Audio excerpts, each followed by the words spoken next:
అందరికి నమస్తే, welcome back to my channel. నేను మీ రివ్యూ తారక్.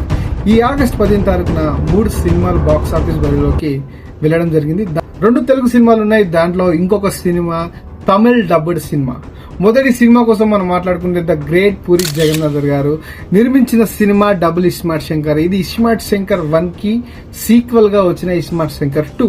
దాని తర్వాత ఇంకొకటి రవితేజ గారు నటించిన మిస్టర్ బచ్చన్. దీనికి దర్శకత్వం వహించింది హరీష్ శంకర్ గారు.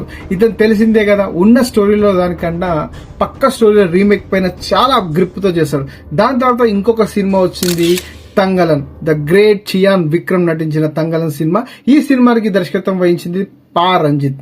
సో ఈ 3 సినిమాలలో ఏ సినిమా బాక్స్ ఆఫీస్ దగ్గర కనకావశాలు కురిపించింది అని చెప్తే ఖచ్చితంగా తంగల అని గర్వంగా చెప్పుకోగలుగుతాం. ఎందుకంటే ప్రేక్షకుడు ఎప్పుడైనా సరే కొత్త దానికి కొత్త స్క్రీన్ ప్లే, కొత్త కథ